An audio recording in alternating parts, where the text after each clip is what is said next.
Miss Bryant's eyes flickered, then cracked enough to reveal a sliver of shadowed green. Her lips moved, but made no sound. The chloroform had likely turned her mouth to cotton. Alex strode to the drinking pitcher and half-filled a tin cup.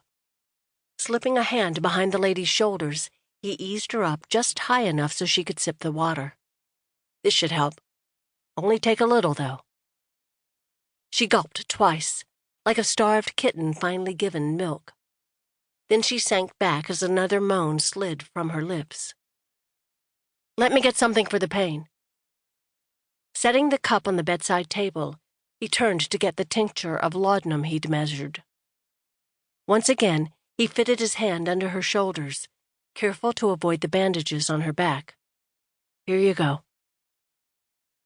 After swallowing, she sank against the thin pillow, and her pale green eyes found his.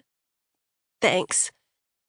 The words seemed to take effort, and combined with the power of her gaze, formed a lump in his throat. "You're welcome." His voice rasped, so he cleared it. Her gaze was so intense he couldn't hold it. "Do you remember what happened, Miri?" Gideon's voice brought a welcome distraction. Alex turned back to his work table and plunged the mortar hard against the herb root in the pestle. His brain must still be strained from the surgery. "I was on my way home."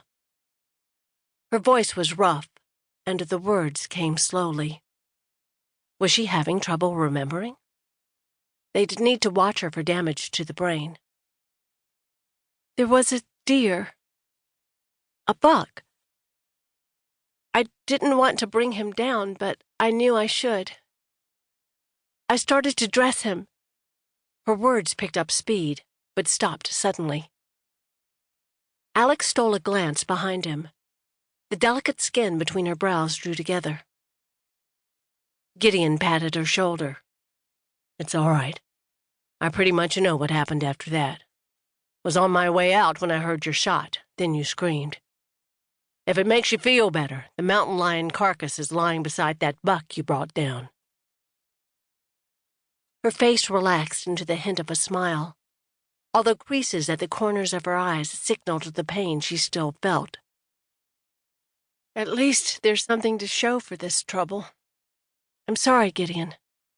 I didn't mean to put you through so much." He huffed a dramatic sigh. "You always have been trouble." "You're one to talk." She raised a brow. Alex turned back to his work table to hide his smile. How many times had he teased his younger sister Kathleen that way? And their middle sister, Britt, had been able to give it back better than he could dish it out. That is, before. He ground harder on the mortar, pushing back thoughts of Britt. He needed to get this powder put away before dust contaminated it. Working in Dad's apothecary shop, he'd learned to protect the integrity of the herbs at all cost. As Alex reached for an empty glass jar, he tried to tune out the conversation behind him. It wasn't hard, because Miss Bryant's voice had grown so soft he could barely make out the words. Probably the laudanum kicking in. And she did need to rest. Time to call an end to visiting hours. He turned and leaned back against the work counter to watch the scene. Gideon was telling her a story about a horse, but Miss Bryant's eyelids sagged. Every few seconds, they would droop so low they concealed the green depths, then they'd pop back up to almost full mast, only to repeat the process. The faint dusting of freckles across her nose and cheeks were like Kathleen's, but that's where the resemblance ended. Nothing else about this woman made him think of a sister. In fact, very much the opposite.